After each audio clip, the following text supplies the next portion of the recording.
Les traces du passé mouvementé de la Terre. Tout un programme.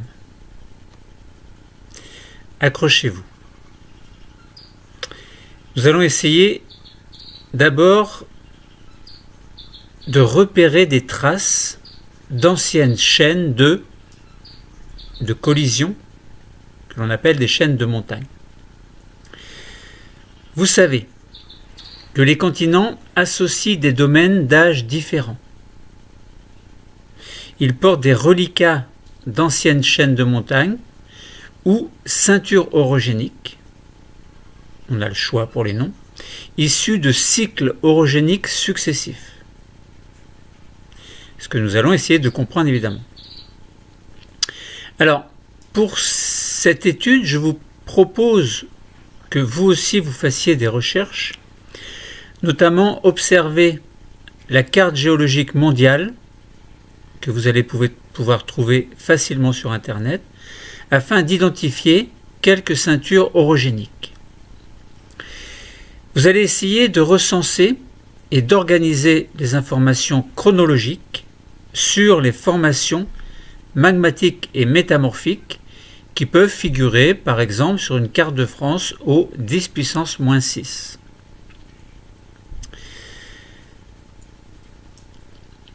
Dans cette première partie du cours, concernant donc ces traces du passé mouvementé de la Terre, et notamment les traces d'anciennes chaînes de collision, les chaînes de montagne, alors on parle de cycle orogénique, eh bien nous allons essayer de prendre conscience de la longue histoire relative à la géologie des continents, à travers, alors ça c'est ma femme qui bricole dehors, donc désolé mais il va y avoir un peu de bruit, ça va nous mettre en mouvement, nous donner le rythme. Alors, nous allons essayer de prendre conscience de cette longue histoire géologique des continents à travers une certaine diversité. Quelle diversité à votre avis?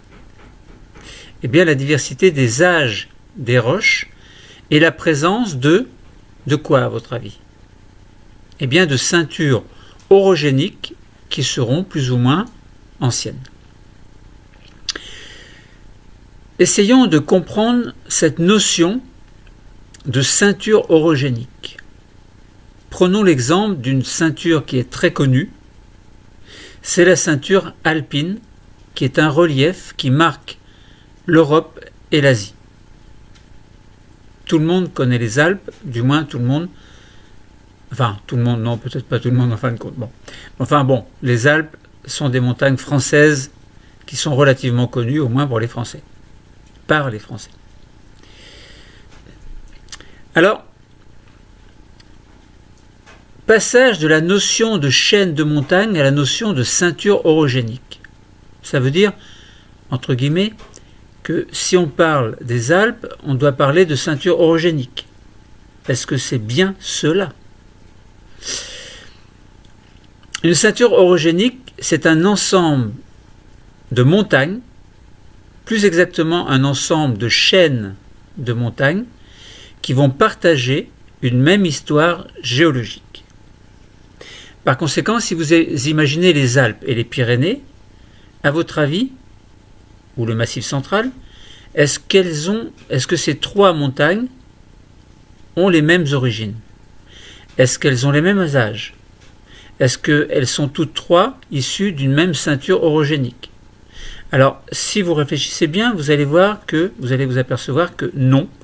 La chaîne des Alpes est une ceinture orogénique spéciale, tout comme les autres le sont. Donc une ceinture orogénique, c'est un ensemble de chaînes de montagnes qui vont partager une même histoire, mais pas n'importe quelle histoire. C'est l'histoire de la géologie, une histoire géologique, leur histoire géologique.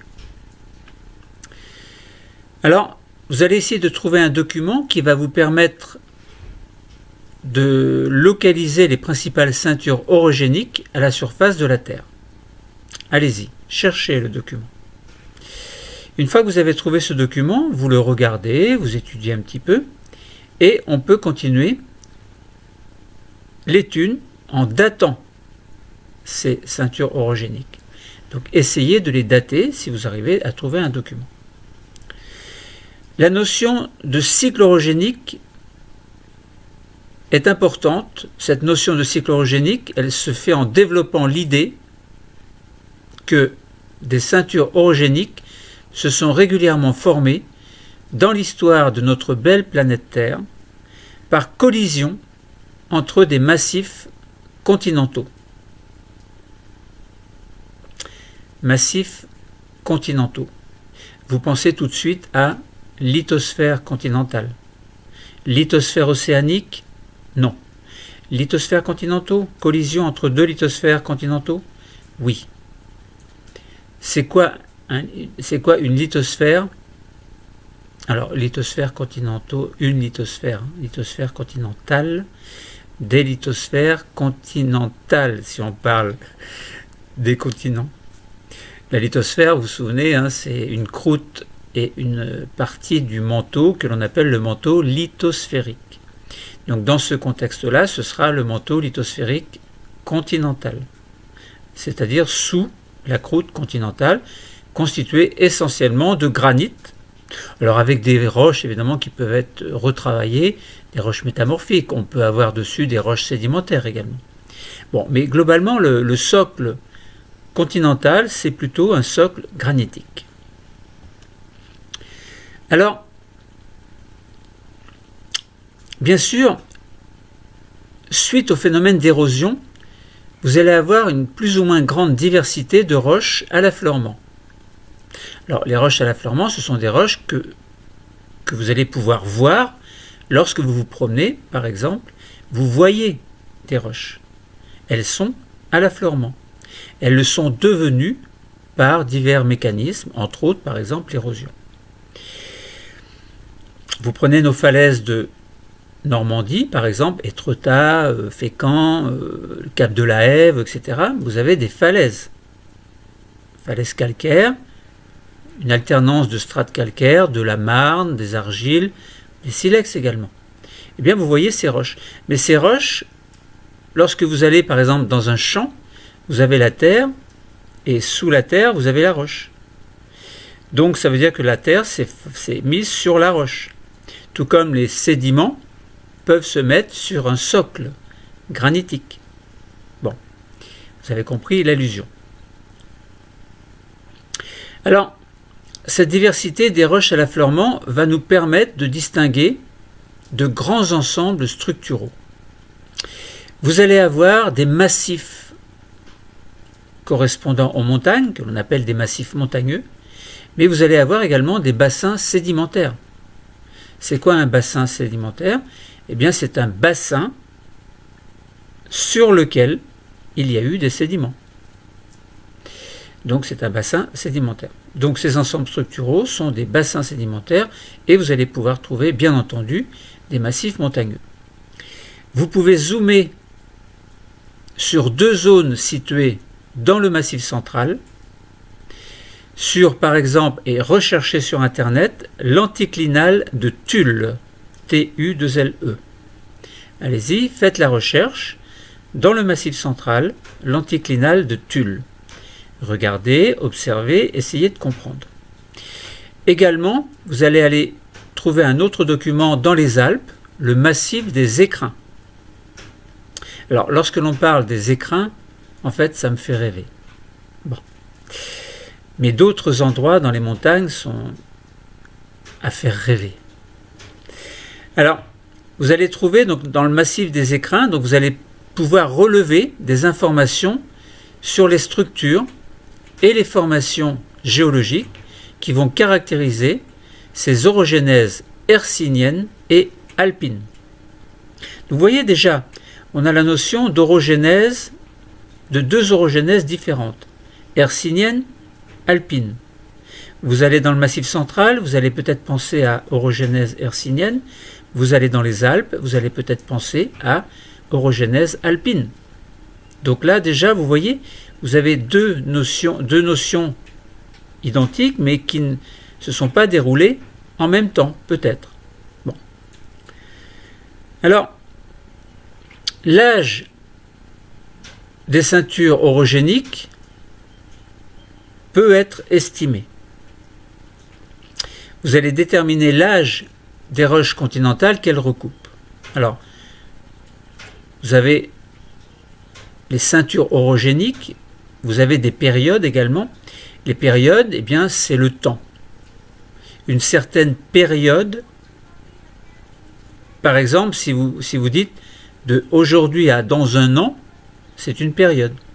Si je vous dis de 0 à 0,25 giga année, eh bien, il y a entre 0 et 0,25 giga année, donc milliards d'années, une orogénèse alpine et une orogénèse laramide.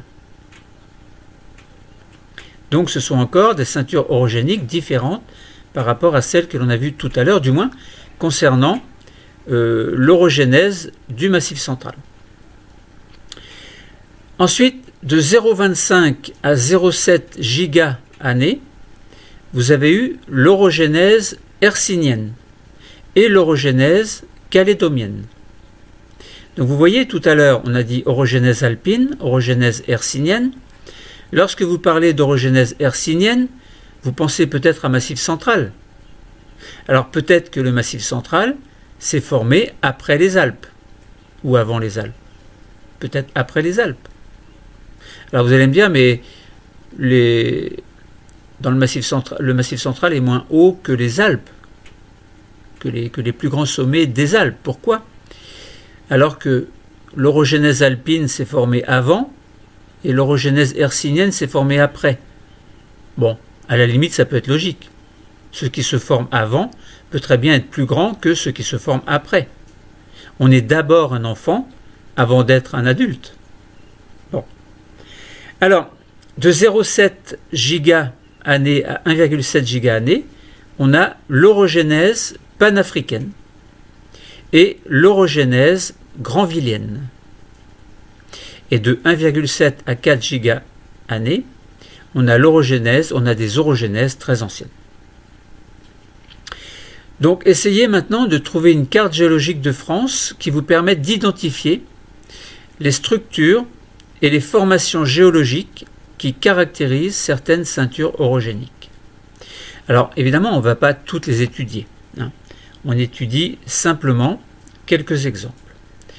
Alors, les exemples étudiés, justement, seront le massif des Écrins, donc l'orogénèse alpine, et l'anticlinal de Tulle, donc orogénèse hercynienne. Quelles sont les structures tectoniques de ces structures, de ces ceintures orogéniques ? Eh bien, au niveau de l'anticlinal de Tulle, orogénèse hercynienne, il y a des failles inverses. Alors, les failles inverses s'opposent aux failles normales. Je vous invite, pour aller trouver tout seul la définition de faille inverse et trouver un schéma. Vous allez voir à quoi ça ressemble. Et vous avez également des plis. Bon. Concernant le massif des Écrins orogénèse alpine, vous avez des failles inverses également. Et vous avez des nappes de charriage. Alors, nous en reparlerons, bien entendu. Ensuite, concernant les formations géologiques de ces deux ceintures orogéniques, vous avez, au niveau de l'anticlinal de Tulle, donc orogénèse hercynienne, des roches métamorphiques de type paléozoïque. Enfin, qui datent du paléozoïque, du moins. Et des roches magmatiques granitiques. Concernant le massif des Écrins, orogénèse alpine, la formation géologique ou les formations géologiques seront des roches sédimentaires mésozoïques et cénozoïques. Alors bien sûr, allez voir mésozoïque, allez voir cénozoïque pour comprendre ce que ça veut dire. Je ne vais pas tout expliquer, vous devez aussi vous investir. Et vous avez également des roches métamorphiques paléozoïques et magmatiques de type granitique. Donc voilà pour cette identification des différences, donc des différentes structures et formations géologiques qui caractérisent les ceintures orogéniques, donc la ceinture hercynienne et la ceinture alpine. Cette ceinture alpine, elle forme une balafre ou suture entre l'Eurasie au nord et des masses continentales qui sont plus petites au sud. C'est-à-dire Inde au niveau de l'Himalaya, péninsule arabique au niveau du Caucase et la péninsule italienne au niveau des Alpes. La ceinture alpine, quant à elle, résulte d'une convergence entre des blocs continentaux et le bloc eurasiatique, qui a abouti à leur collision. La dynamique des masses continentales a duré à peu près 4 milliards d'années. Alors, est-ce que l'on peut partir à la recherche d'océans disparus? Puisque lorsque l'on dit on a des masses continentales qui entrent en collision, on pense que entre les deux, il pouvait y avoir éventuellement une dorsale océanique, oui, mais une lithosphère océanique. Alors, si on pense collision continentale, et si on pense dorsale océanique et lithosphère océanique, vous savez qu'au niveau de la dorsale, au niveau du rift de la dorsale, qui est globalement la partie centrale, eh bien vous avez production de lithosphère océanique qui va de part et d'autre, donc se diriger d'un côté et de l'autre évidemment. Donc ça veut dire que à droite vous avez une lithosphère océanique, à gauche vous avez une lithosphère océanique, et au bout de ces lithosphères océaniques vous avez des masses continentales. Donc vous allez imaginer que ces deux masses continentales vont s'affronter. S'affronter. Eh bien, ça veut dire qu'il doit y avoir une disparition de la lithosphère océanique. Comment c'est possible? Alors ça veut dire que les océans ont disparu. À la recherche des océans disparus. Les ophiolites, vous allez voir, vont nous y aider. Les ophiolites, c'est quoi? Eh bien, ce sont des roches, simplement, de la lithosphère océanique. Vous vous souvenez? Basalte, alors en partant de la surface vers la profondeur, basalte, gabbro, constituant la croûte océanique, puis en dessous, le manteau lithosphérique constitué de péridotite.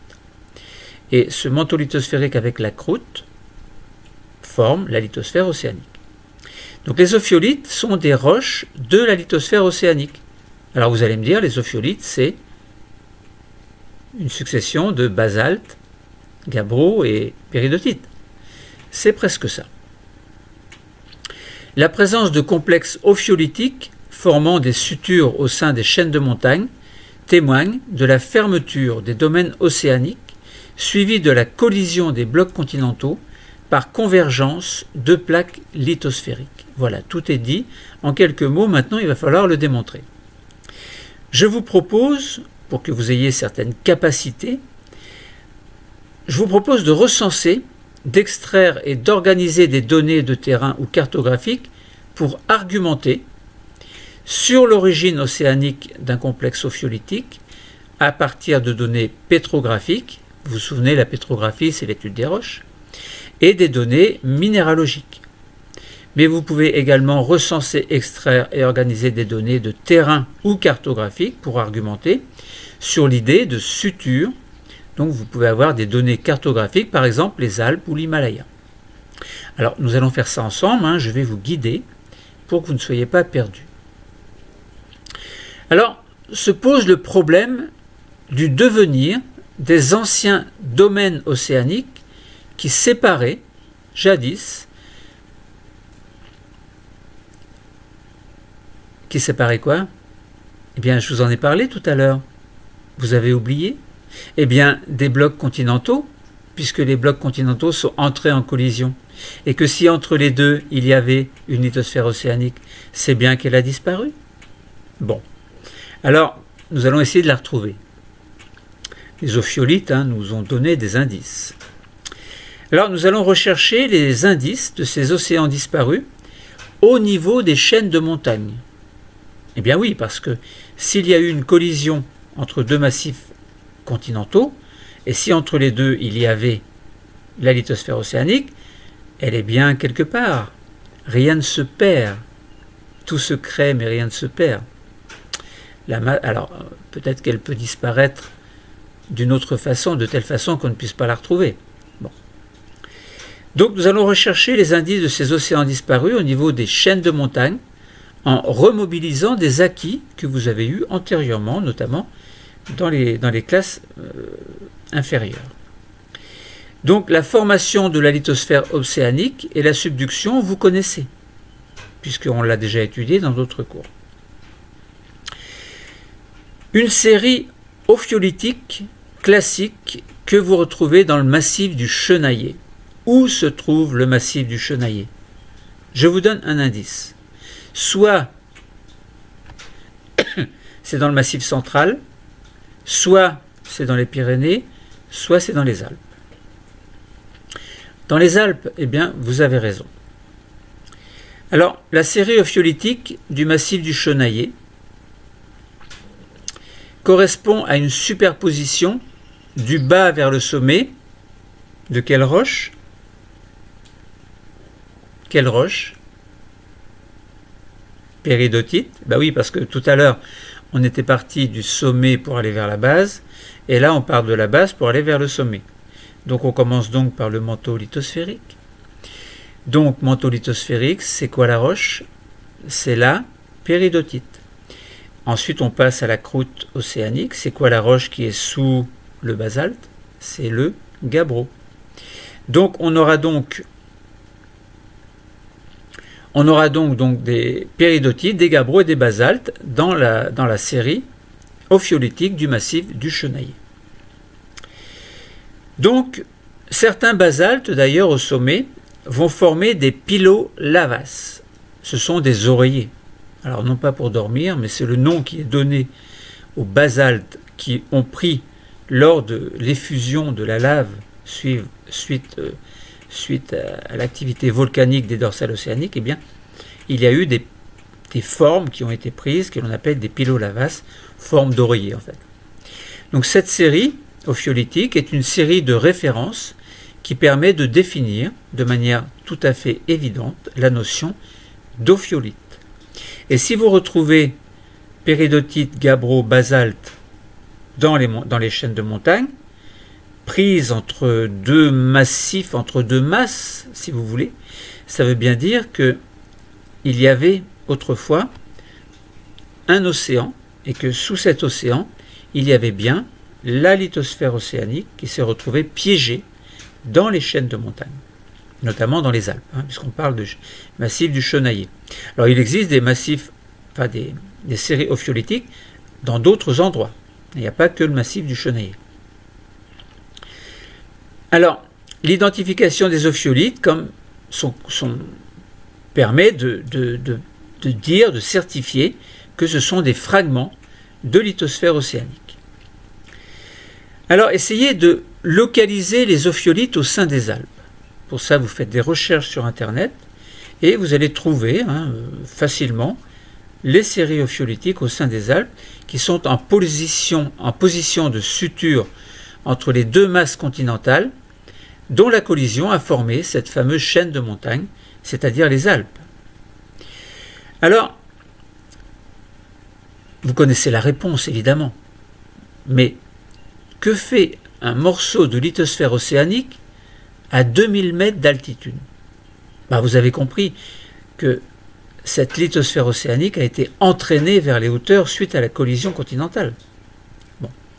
Les ophiolites sont un lambeau d'une ancienne lithosphère océanique, ça vous l'avez compris, séparant originellement les deux masses continentales et prises en sandwich entre elles lors de la collision continentale.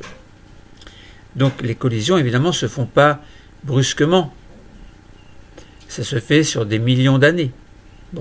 Mais petit à petit, la collision se fait. Les deux masses continentales se rapprochent et lorsqu'il y a contact entre les deux masses continentales, quelquefois, un morceau de lithosphère océanique se trouve emporté vers les hauteurs et non pas enfoui vers les profondeurs.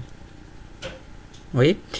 Donc là, on sait bien que dans les zones de subduction, la lithosphère océanique s'enfonce et de plus en plus. Et que, à un moment donné, elle disparaît.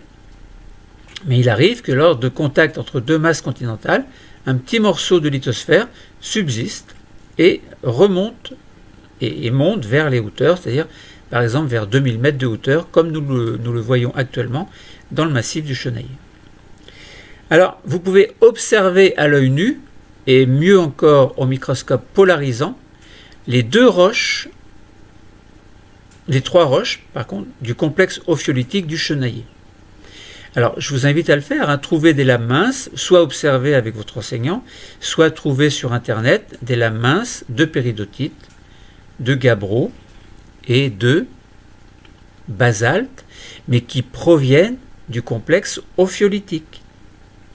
Et vous pouvez comparer avec la péridotite, le gabbro et le basalte issus d'une lithosphère océanique. Donc vous allez comparer les deux et voir si les deux lames minces et les deux roches, si vous avez la péridotite du complexe ophiolitique et la péridotite de la lithosphère océanique, vous allez voir si les deux sont semblables ou pas. Vous faites la même chose avec les basaltes et avec les gabbros. Et vous en déduisez des choses. Alors, donc vous observez à l'œil nu la roche, puis au microscope polarisant. La péridotite, par exemple, elle présente à l'œil nu un aspect caractéristique en peau de serpent. Ma femme travaille bien. Auquel elle doit son nom de serpentinite et auquel la formation doit son nom d'ophiolite, du grec ophis qui signifie serpent. L'observation au microscope polarisant en lumière polarisée analysée, alors si vous avez oublié ce que ça veut dire lumière polarisée, je vous invite d'aller voir dans un cours que je vous ai fait spécialement. Donc l'observation au microscope polarisant en lumière polarisée analysée, et non en lumière polarisée non analysée, lumière polarisée analysée, permet de distinguer un pyroxène résiduel et le remplacement des minéraux originels de la péridotite, pyroxène et olivine, par la serpentine, qui est un minéral métamorphique hydraté. Donc déjà, il y a une petite différence. Si vous observez le gabbro, lui, va vous montrer des minéraux originels. Et vous vous souvenez sans doute qu'il y avait des plagioclases et des pyroxènes. Alors les plagioclases sont blanchâtres, les pyroxènes sont plutôt noir-gris. Bon. Vous voyez également, en plus des minéraux originels, vous voyez de l'actinote, de la chlorite et de l'épidote. Eh bien, ça fait penser à métamorphisme, tout ça. L'exploitation des domaines de stabilité des minéraux du gabbro, obtenus expérimentalement, permet d'identifier le faciès des gabbros, ou plutôt des métagabbros, du Chenaillet. Eh bien, il s'agit de faciès schiste vert, comme nous l'avons vu, schiste vert qui se forme lorsque la lithosphère océanique s'éloigne de la dorsale, donc de l'axe de la dorsale, et lorsqu'il y a une hydratation par l'eau de mer, il y a un métamorphisme qui transforme les minéraux originels de la lithosphère océanique en minéraux correspondant à un faciès schiste vert. Donc ce faciès schiste vert, il correspond à un domaine où les pressions vont être relativement faibles et la température relativement faible également. Alors, le métamorphisme du gabbro de dorsale en métagabbro, ça veut dire lorsque l'on transforme ce gabbro en métagabbro, faciès schiste vert, s'accompagne d'une hydratation. On en déduit que les roches des ophiolites ont appartenu à une ancienne lithosphère océanique qui a subi, bien entendu, comme nous l'avons expliqué, un métamorphisme simplement par refroidissement, mais également par hydratation, on parle d'hydrothermalisme, lors de l'expansion océanique, vous vous en souvenez. Alors, donc vous avez identifié la série, alors nous l'avons fait ensemble, nous avons identifié la série de roches constituant les ophiolites, ce sont, vous vous souvenez, du bas vers le haut, la péridotite qui fait partie ou qui faisait partie de quoi? Alors on ne dit pas qui fait partie, mais qui faisait partie de la lithosphère océanique. En partant du bas, donc on a la péridotite qui faisait partie du manteau lithosphérique océanique. Au-dessus, vous avez la croûte constituée de gabbro et de basalte. Et vous retrouvez ces trois types de roches dans le massif ophiolitique du Chenaillier. Donc, ceci comme une caractéristique d'une lithosphère océanique, puisque dans la lithosphère océanique, on retrouve bien péridotite, gabbro et basalte également.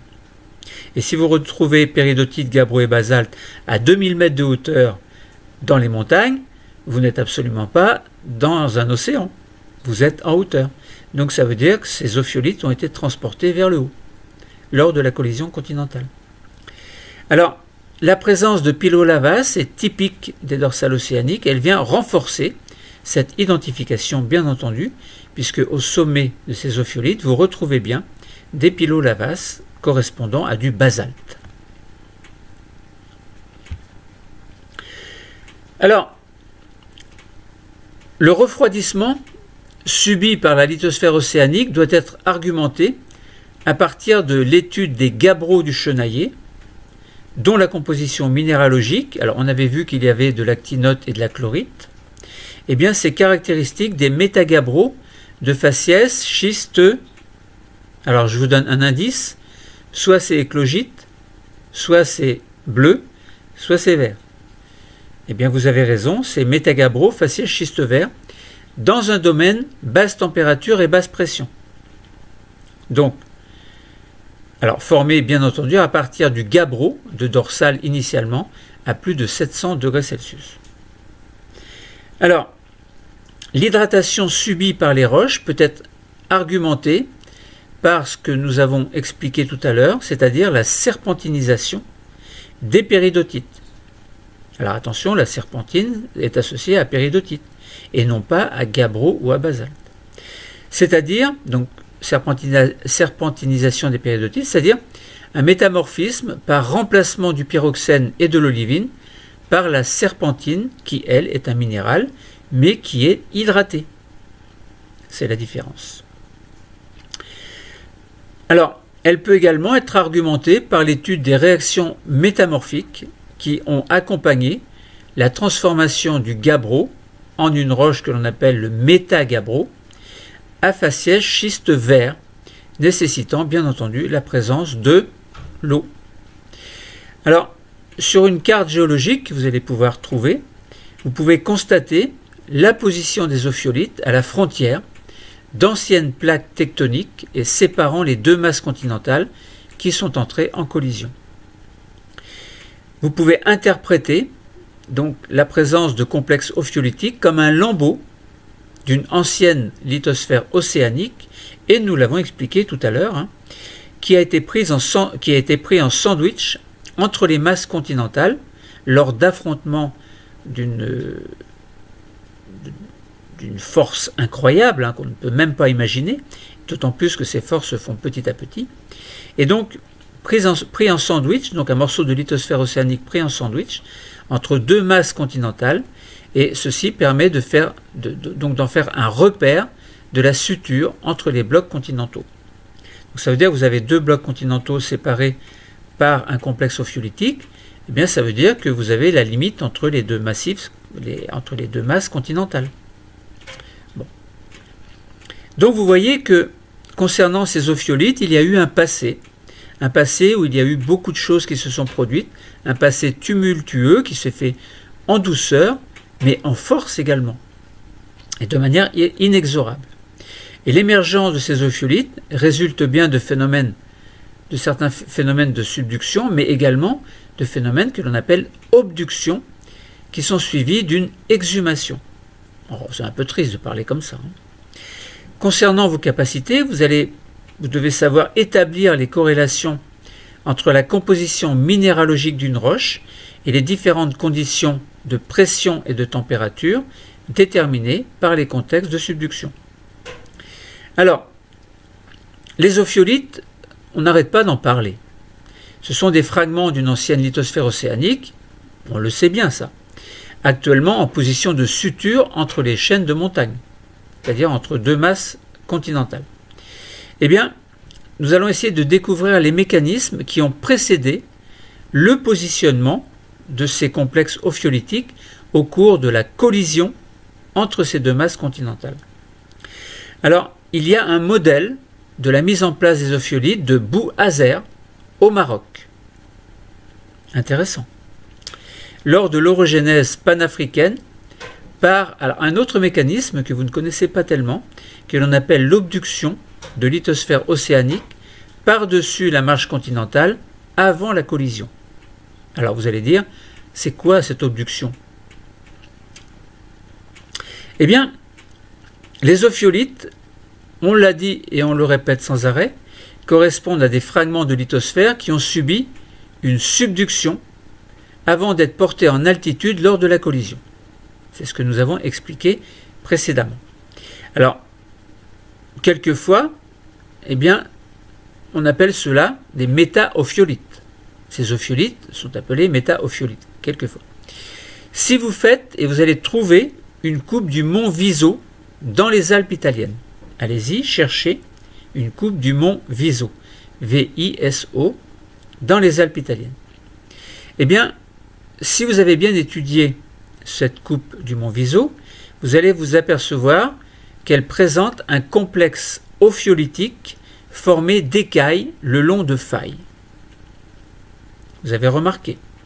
Eh bien, la succession caractéristique de péridotites serpentinisées, métagabbro et métabasalte également, vous trouvez cela dans la région du mont Viso. Vous pouvez étudier les métagabbros du Queyras et du mont Viso. Alors, cherchez sur Internet les métagabbros de Queyras et les métagabbros du mont Viso, et vous allez pouvoir argumenter l'affirmation concernant la subduction passée de ces roches. C'est-à-dire que ces roches ont subi une subduction. C'est normal. Bon. Si on parle d'ophiolite, on parle de lithosphère océanique. On y pense en tout cas. Bon. Donc ça veut dire que vous allez comparer deux métagabbros, métagabbro de Queyras et métagabbro du mont Viso. Appelons le métagabbro du Queyras le numéro 1 et métagabbro du mont Viso le numéro 2. Alors, le métagabbro numéro 1 correspond à un échantillon du Queyras. Attention à ne pas vous tromper. Et l'échantillon numéro 2 correspondra au mont Viso. Je répète bêtement, mais bon, il ne faut pas vous tromper. Les pyroxènes sont entourés d'une auréole de quoi? Si vous avez bien étudié, une auréole de glaucophane. Donc le métagabbro correspondant à un échantillon du Queyras a des pyroxènes entourés d'une auréole de glaucophane. Pour le métagabbro numéro 2, vous allez apercevoir des grenats qui sont bien visibles en plus à l'œil nu. Alors si vous avez la chance d'avoir la roche, c'est formidable. Comme au microscope polarisant associé à une autre minérale que l'on appelle comment?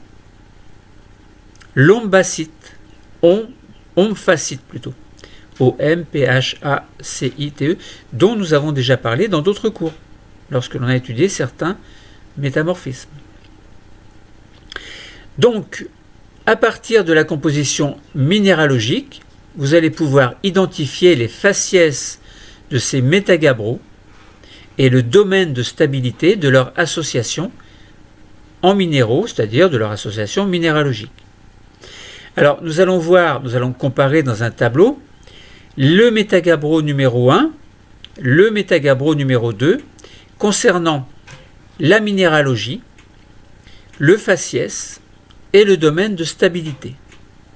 Commençons par le métagabbro numéro 1 et concernant la minéralogie, c'est-à-dire les minéraux.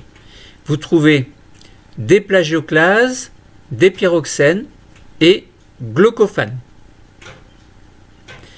Pour la minéralogie du métagabbro numéro 2, vous trouvez des pyroxènes, dont omphacite, et vous trouvez des grenats. Donc vous voyez, ce ne sont pas tout à fait les mêmes minéraux dans les deux métagabbros. Concernant maintenant le faciès. Le métagabbro numéro 1 correspond au faciès schiste bleu. Donc le kéras, le métagabbro du kéras, métagabbro dans l'ophiolite du kéras, correspond à un faciès schiste bleu. Faciès schiste bleu, donc qui est situé entre le faciès éclogite plus en profondeur et le faciès schiste vert plus en surface. Donc il est entre les deux. Quant au métagabbro numéro 2, il correspond à un faciès éclogite. Donc ça veut dire indirectement quoi? Eh bien, comme le faciès éclogite est plus en profondeur que le faciès schiste bleu, ça veut dire quoi?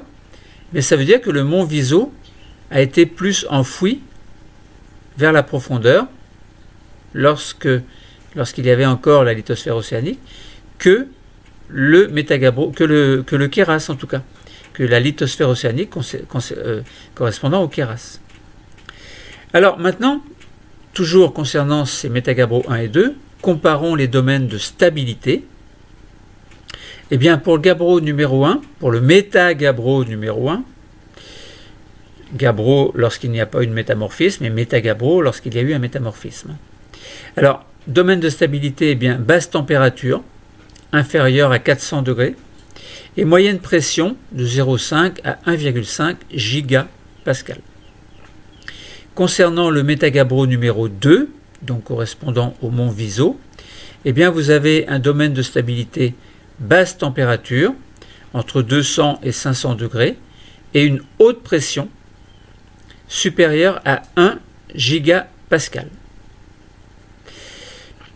Le métamorphisme des gabbros sous les faciès schiste bleu et éclogite témoigne bien d'un enfoncement de ces roches jusqu'à plusieurs dizaines de kilomètres lors de la subduction de la lithosphère océanique ayant précédé la collision.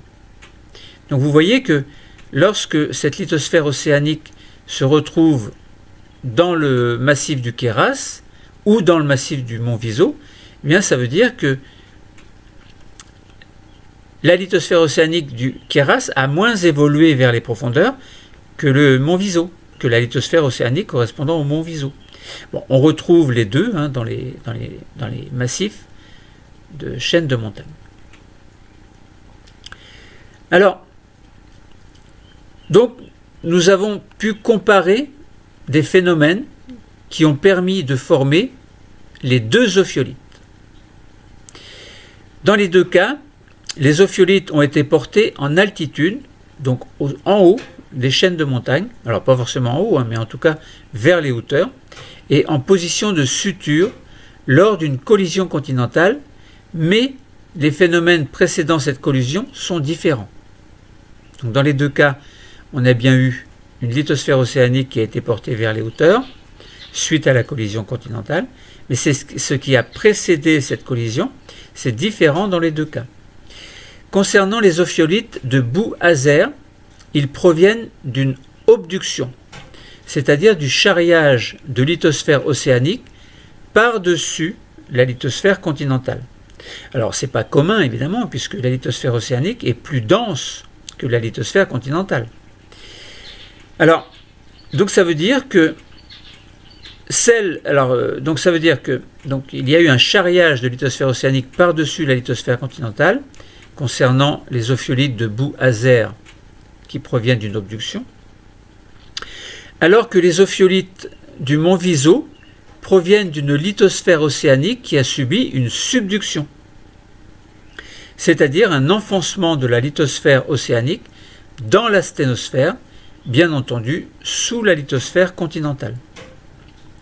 Donc vous voyez, les mécanismes sont différents entre obduction et subduction. Les roches constituant les ophiolites du mont Viso ont subi une subduction avant d'être portées en altitude lors de la collision continentale. Ça, vous l'avez bien compris. Les arguments, sont d'ordre minéralogique. Vous avez vu que le métagabbro numéro 1 contenait du glaucophane. glaucophane qui correspond au faciès schiste bleu, qui s'est formé dans un domaine de faible température. Alors on avait dit moins 400 degrés et une pression relativement élevée, pas trop, en tout cas entre 0,5 et 1,5 gigapascal, alors que le métagabbro numéro 2, donc du Montviso, possédait des grenats, qui dit grenat dit faciès éclogite. Donc ce grenat correspond bien au faciès éclogite, qui se forme dans un domaine de relative basse température. Alors on avait dit entre 100 et 500 degrés Celsius, et une forte pression, une relative forte pression, en tout cas supérieure à 1 gigapascal. La formation de ces métagabbros à partir de gabbros faciaschistes verts, comme ceux du chenailler, par exemple, s'effectue par augmentation importante de pression et moins importante de la température. Comme s'il y avait... Donc la pression augmente, mais la température augmente moins. Bon. Lors de l'enfoncement de la lithosphère océanique, bien entendu, par subduction. Donc ces conditions de pression et de température du métamorphisme suivent le géotherme, bien entendu, des zones de subduction, comme nous l'avons vu dans un autre cours. Alors, s'il y a eu collision continentale, s'il y a eu formation élévation d'ophiolite vers les hauteurs, on a eu des fragmentations. Il faut bien qu'il y ait eu à un moment donné fragmentation continentale et formation de rifts.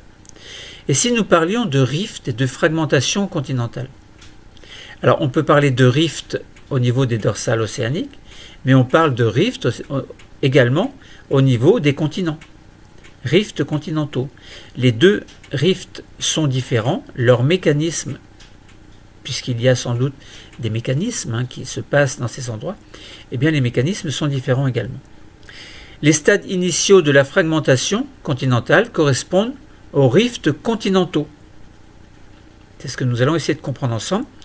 Concernant vos capacités, vous devez être capable de recenser, d'organiser et d'exploiter des données, par exemple sismiques, tectoniques ou sédimentaires, ou les trois, relatives à un rift continental, par exemple le rift des Afars.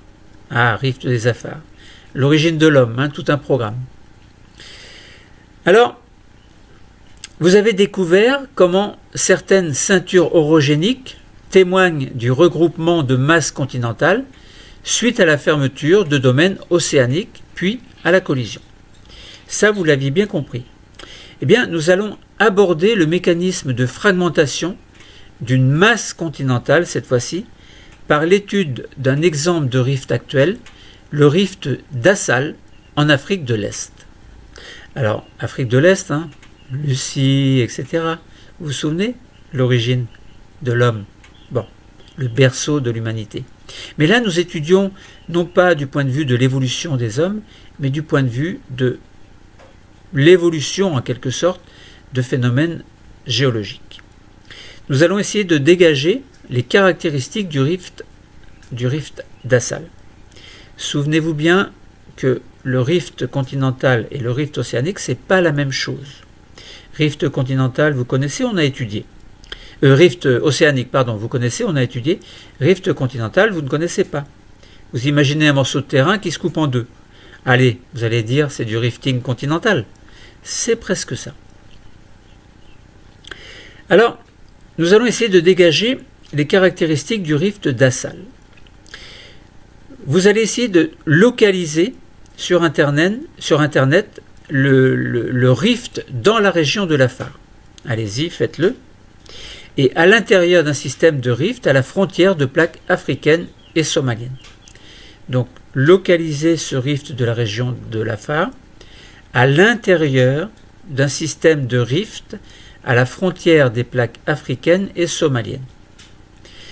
Et alors, lorsque vous avez trouvé, vous regardez, vous étudiez un petit peu, vous allez vous apercevoir qu'il y a un effondrement le long d'une faille normale.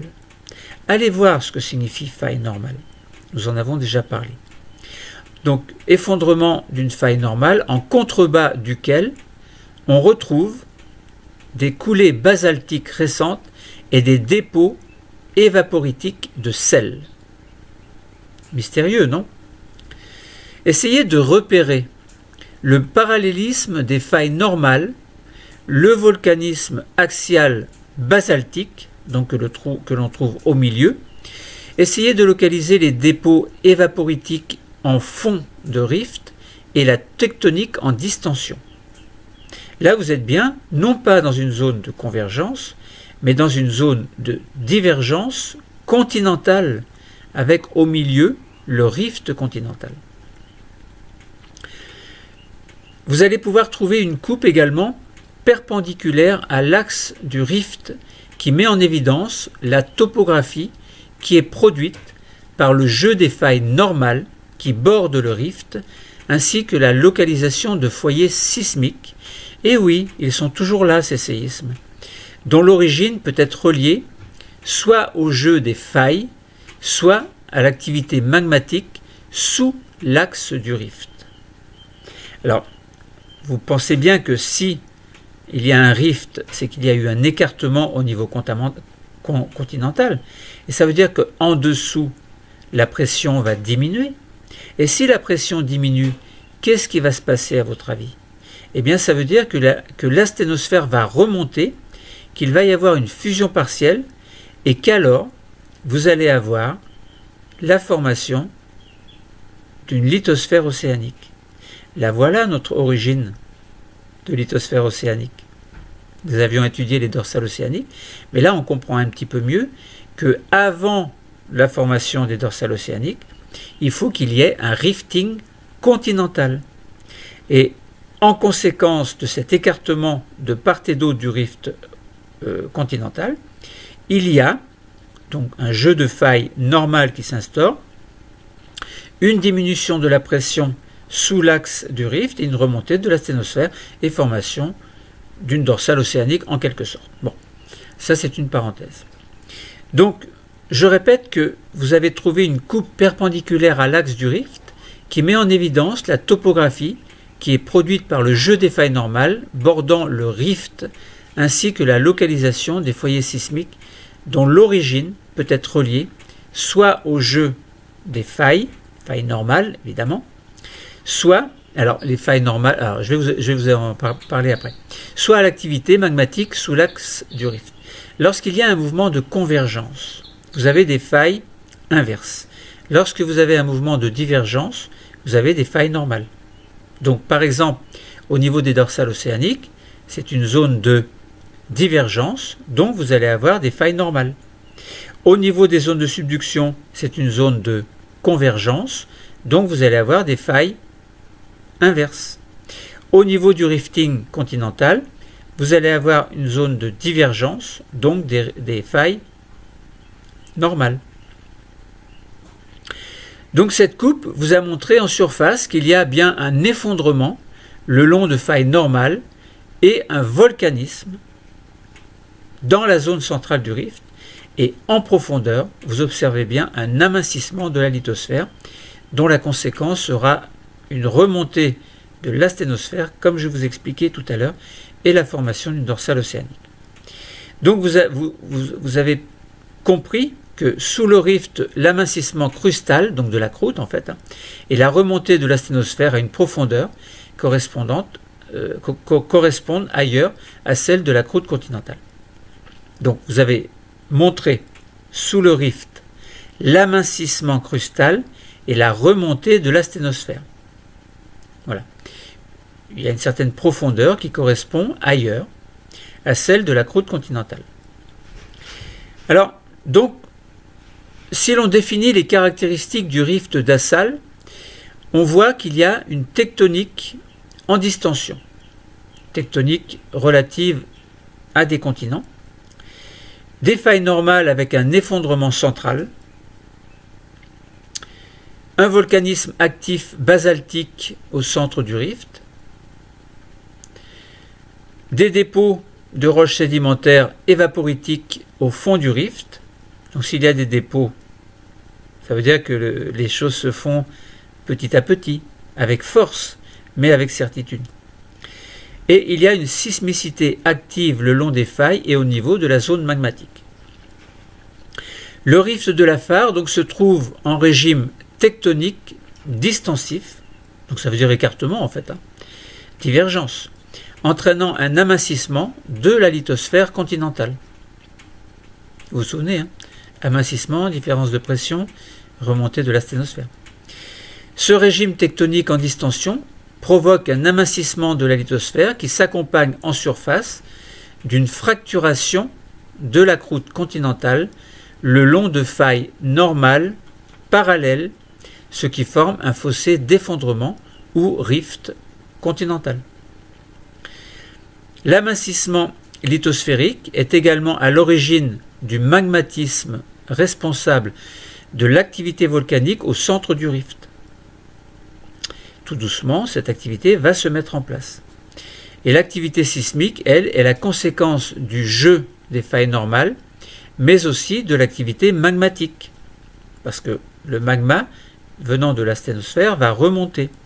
Et par endroits, il y a une percée qui provoque un volcanisme de type basaltique, effusif de type basaltique. Et lorsque l'activité, au bout de millions d'années, sera beaucoup plus intensifiée, tous ces petits volcans, entre guillemets, de type basaltique vont se rejoindre pour former la dorsale océanique, donc sur une très grande longueur. La faible épaisseur d'eau va envahir les zones basses et c'est à l'origine, en climat chaud et sec, d'une sédimentation évaporitique. Donc ça veut dire que les sédiments type évaporitique se forment parce que de l'eau a envahi ces zones qui se trouvent sous le niveau de l'eau, en fin de compte. Et l'eau, il faut bien qu'elle s'infiltre à l'intérieur de ce qui s'effondre. Donc ces relations de causalité peuvent être présentées sous forme d'un schéma que vous allez pouvoir construire. Donc il y a toujours une cause, et à cette cause, il y a un effet. Plaçons-nous dans un contexte géodynamique en divergence. Alors, et plaçons-nous de deux façons, essayons de voir les choses de deux façons différentes. D'abord, la tectonique en extension étant une cause. Quel est l'effet? Eh bien, l'effet sera des failles normales. Lorsqu'il y a des failles normales qui deviennent à leur tour une cause, l'effet sera un rift ou fossé d'effondrement qui va se former. Eh bien, ce rift ou fossé d'effondrement devient une cause et l'effet sera une sédimentation évaporitique au fond du rift. Lorsque vous avez le rift ou fossé d'effondrement qui se forme, vous avez en parallèle, donc ça c'est une cause, et vous avez en parallèle, ensuite l'effet, ce sera une activité sismique. Maintenant, deuxième façon dans ce contexte géodynamique de voir les choses, c'est l'amincissement de la lithosphère, qui est la cause, et l'effet sera le magmatisme. Le magmatisme à son tour devient la cause, et l'effet sera une activité volcanique dans l'axe du rift, qui devient une cause, et l'activité type effet sera une activité sismique. Donc voilà quelques caractéristiques des rifts continentaux qui s'expliquent par leur contexte géodynamique. Alors, dans ce rifting, de ce fait-là, vous avez des marges que l'on appelle des marges passives. Les marges sont d'abord passives, puis elles vont s'écarter de part et d'autre de l'axe du rift continental, et il va y avoir bien entendu une arrivée massive d'eau qui va provoquer ce que l'on appelle une océanisation. Donc là, vous commencez à mieux comprendre comment se forment les dorsales océaniques, ce qui se passe au niveau des zones de subduction, au niveau des zones de collusion, au niveau des zones de collision, et vous comprenez, vous avez compris ce quatrième mécanisme qui est le rifting continental, qui va créer des marges passives de part et d'autre à mesure que la lithosphère océanique se crée de part et d'autre de l'axe de la dorsale océanique. Des marges passives vont border un océan qui porte des marques de distension. Donc nous avions parlé de failles normales. Nous allons voir qu'il y a des blocs basculés également, qui témoignent de la fragmentation initiale avant l'accrétion océanique. Vous devez être capable de recenser, d'organiser et d'exploiter des données sismiques, tectoniques, sédimentaires également, relatives à des marges passives divergentes. Alors, Nous allons étudier la structure d'une marche passive, celle du golfe du Lion. Vous allez trouver une carte correspondant à cette marche passive, donc le golfe du Lion, qui va vous permettre de localiser géographiquement cette marche passive, et puis cette marche passive, et vous allez trouver une coupe également, et vous allez présenter cet ensemble dans son, cet ensemble va être présenté dans son contexte qui est plutôt géodynamique, contexte géodynamique de transition en tout cas, entre un domaine continental et un domaine océanique. Donc ça veut dire quoi? Bien, ça veut dire que cette marche passive, elle est située entre un continent et un océan. Alors, c'est pas vraiment vrai. Entre un continent, entre une lithosphère continentale, oui. Et lorsque l'on dit de l'autre côté, c'est l'océan, donc vous avez la lithosphère continentale, la marche passive, qui est au bord, et ensuite vous vous dirigez vers l'océan. Mais en fait, la marche passive est située entre la lithosphère, une lithosphère continentale en tout cas, et une lithosphère océanique. C'est normal. Bon. Et cette marche passive, elle provient de l'éloignement à partir d'un rifting continental. Bon. Donc ça veut dire que vous avez pu localiser géographiquement cette marche passive, et donc dans son contexte géodynamique, c'est une transition entre un domaine continental et un domaine océanique. Il y a des discontinuités qui peuvent être mises en évidence par la sismique réflexion et qui sont interprétées comme des failles normales ou bien également comme des discontinuités lithologiques dont l'interprétation est rendue possible par l'étude de vitesse des ondes sismiques pour les roches des croûtes continentales, alors le granit évidemment, ou bien océaniques, par exemple le basalte, ou bien des roches du manteau, par exemple la péridotite. La structure d'une marche passive révèle donc une zone de transition entre un domaine continental, donc une lithosphère continentale, et un domaine océanique, donc une lithosphère océanique, avec un amincissement progressif de la croûte continentale par un système de failles normales. L'ensemble est recouvert évidemment, puisque les choses se passent sur des millions d'années, par des sédiments, pour certains qui se sont accumulés en contrebas des failles normales. On parle alors de sédiments synrift, et pour d'autres, recouvrant l'ensemble de la marge, on parle de sédiments post-rift. Vous pouvez trouver un document également correspondant à un forage, donc qui est une technique plus directe d'étude de la superposition des roches au sein de la marche passive. Alors trouvez ce forage, un exemple de forage, si vous le souhaitez. Donc ce forage permet de montrer, donc de dégager en tout cas, les caractéristiques correspondant aux sédiments de la marge passive. Au-dessus du socle continental, vous allez retrouver des sédiments d'âge oligocène de milieu continental. Alors ce sont des conglomérats, des évaporites de type anhydrite. Ces roches ayant déjà été vues dans un contexte de rifting continental, eh bien vous pouvez les interpréter du moins comme contemporaines de la fragmentation continentale correspondant à la sédimentation Saint-Rift. Au-dessus, bien entendu, vous allez trouver une succession de dépôts. Alors, pas bien entendu, mais vous allez trouver une succession de dépôts qui sont plus ou moins argileux, plus ou moins calcaires, également des dépôts sableux qui vont témoigner d'une sédimentation en milieu marin lors de l'ouverture du domaine océanique, et alors vous parlez de sédimentation post-rift. Vous pouvez dégager également la formation des marches passives par fragmentation d'une croûte continentale, et on parle bien de rifting continental, suivi de l'ouverture d'un domaine océanique, c'est-à-dire d'une expansion océanique, puisque l'eau évidemment va en profiter pour s'infiltrer là où c'est plus bas. Or, lorsqu'il y a un amincissement de la croûte continentale, on a bien un engouffrement entre guillemets de l'eau dans les zones qui sont plus basses. Donc formation de blocs basculés le long de failles normales courbes que l'on appelle des failles dites lystriques, ça veut dire qui ont qui ont une forme un peu curviligne, entre guillemets. Alors, donc je répète que il y a formation de marche passive par fragmentation de la croûte continentale, que l'on appelle rifting, suivi de l'ouverture d'un domaine océanique, donc expansion. Donc vous comprenez la formation, comment se forment donc ces blocs basculés et comment ils basculent le long de failles normales qui sont courbes, et on parle de failles listriques.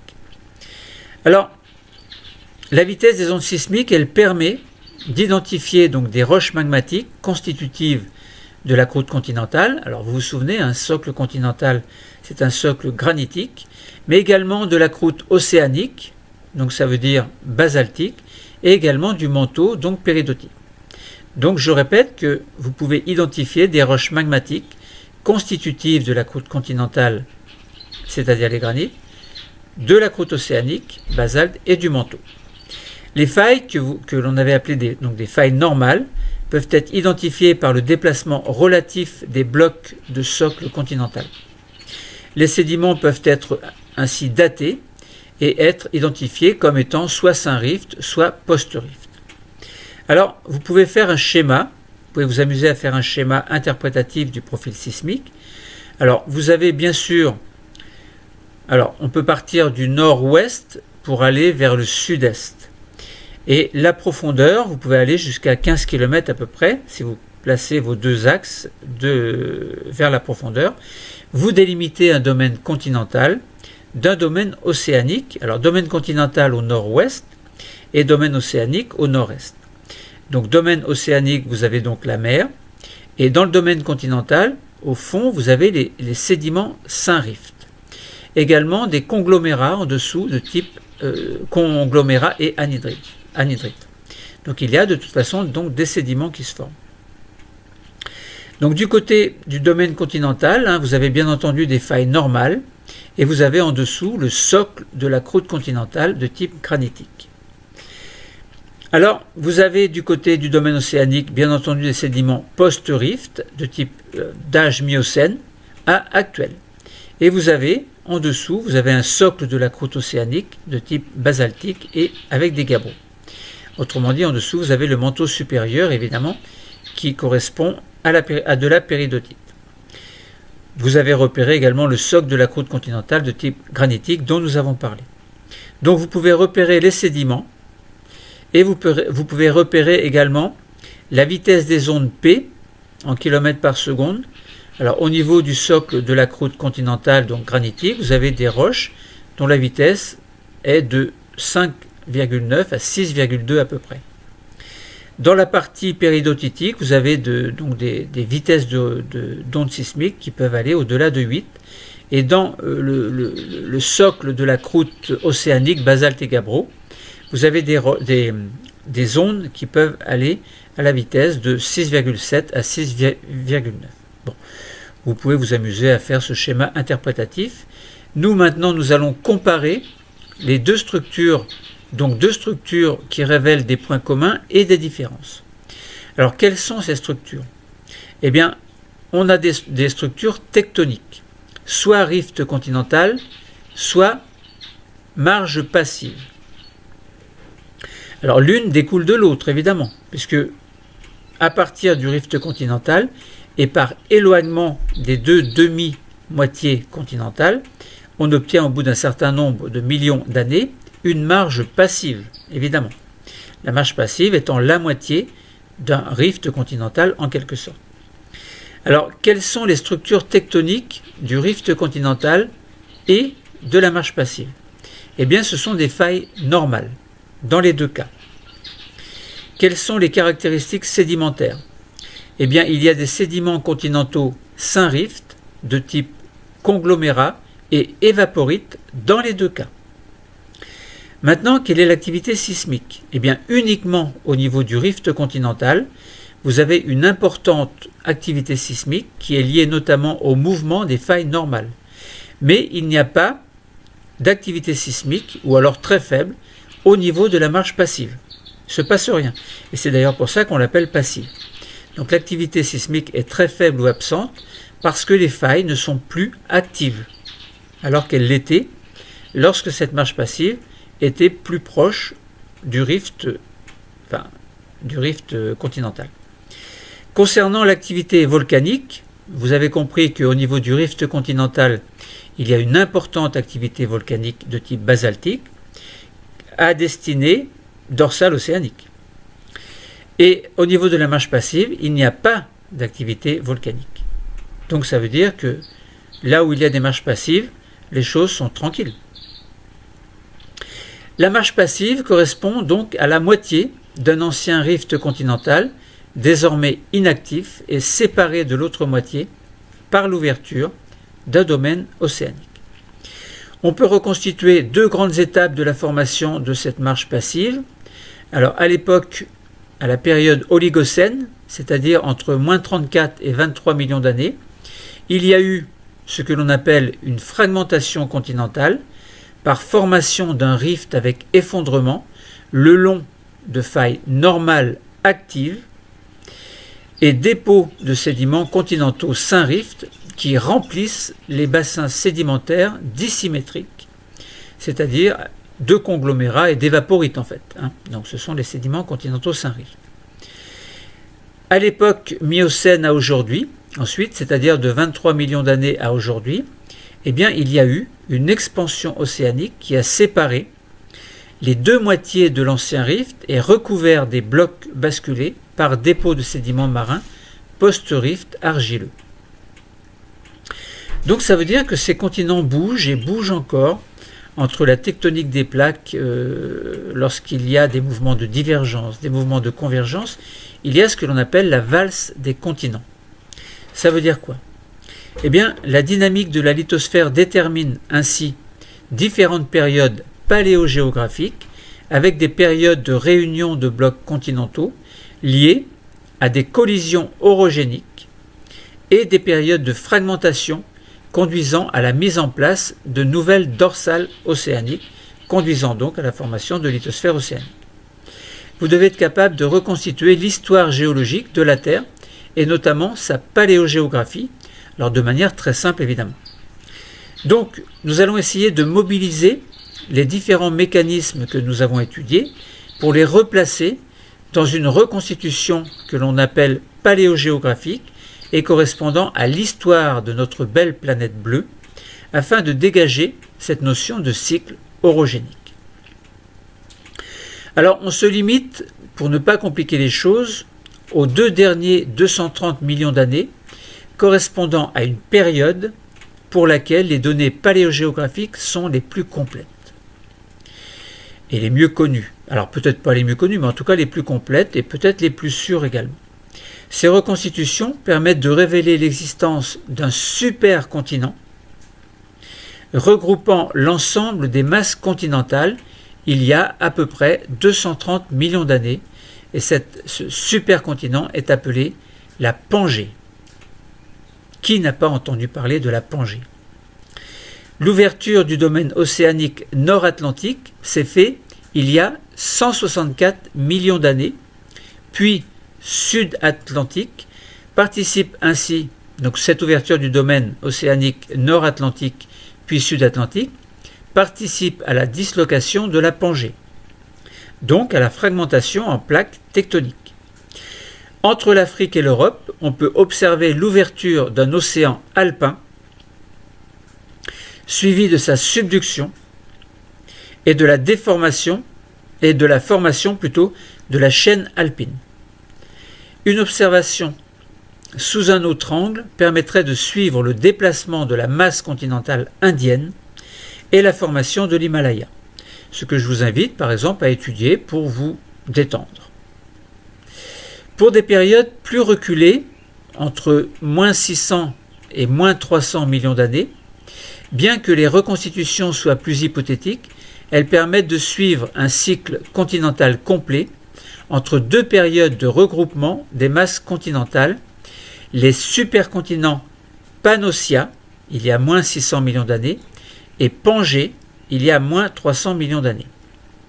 Au début du Paléozoïque, c'est-à-dire il y a moins 540 millions d'années, la dislocation de Pannotia par formation de domaines océaniques entraîne la séparation de 3 masses continentales: Sibéria, Laurentia, Baltica.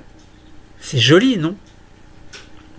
Eh bien, donc je répète que au début du Paléozoïque, la dislocation de Pannotia par formation de domaines océaniques entraîne la séparation de 3 masses continentales du reste de l'ancien supercontinent constituant le Gondwana. L'orogénèse calédonienne, se déroulant au Cambrien, alors du début du Cambrien plus exactement au début du Dévonien, résulte de la collision entre les blocs Sibéria, Laurentia et Baltica. Enfin, l'orogénèse hercynienne, du Dévonien au Permien, permet le regroupement de l'ensemble des masses continentales. Alors, on peut évoquer le modèle des cycles des supercontinents, également appelé cycle de Wilson, d'après son auteur John Tuzo Wilson. Si les différents cycles assez hypothétiques ne sont pas, ou sont plutôt assez compliqués à comprendre, pas trop quand même, ils permettent tout de même de comprendre qu'il y a une alternance de périodes de réunion des blocs continentaux qui sont liées à des collisions orogéniques et des périodes de fragmentation conduisant à la mise en place de nouvelles dorsales. Donc, grâce aux documents que vous avez trouvés, que vous avez étudiés, on a pu identifier les mécanismes géodynamiques à l'origine des changements de la géographie des continents, où d'abord il y a eu, alors premièrement on va dire il y a eu des phases d'ouverture des domaines océaniques par fragmentation continentale, puis expansion océanique qui a donné naissance à l'océan Atlantique Nord dès 164 millions d'années, à l'océan Atlantique Sud dès moins 122 millions d'années, à l'océan Alpin dès moins 164 millions d'années et à l'océan Lapétus entre 600 et 540 millions d'années. Deuxièmement, phase de regroupement des masses continentales par collision responsable de l'orogénèse calédonienne entre 540 et 420 millions d'années, de l'orogénèse hercynienne entre 420 et 300 millions d'années et de l'orogénèse alpine depuis 37 millions d'années. Alors, un cycle complet de Wilson entre 2 périodes de regroupement de l'ensemble des masses continentales, il y a donc les supercontinents Pannotia et Pangée, ou Pangéa. On observe entre 600 et 540 millions d'années une phase de fragmentation des masses continentales par ouverture des domaines océaniques, puis de 540 à 300 millions d'années, une période de réunion des blocs continentaux lors des orogénèses calédoniennes puis hercyniennes. Alors, lorsque l'on a parlé de valse des continents, lorsque l'on a parlé de marche passive et d'océanisation, lorsque l'on a parlé de rift et de fragmentation continentale, lorsque l'on a parlé de passé tumultueux des ophiolites, lorsque l'on a parlé de la recherche d'océans disparus, et enfin, lorsque l'on a parlé de traces d'anciennes chaînes de montagnes, nous avons reconstitué les traces du passé mouvementé de la Terre. Nous avons compris que les choses ne sont pas simples sur notre belle planète Terre, les choses sont dangereuses, mais la vie est tellement merveilleuse. Le cours est terminé. Merci. Ça, c'est pour le sourire final, toujours bête.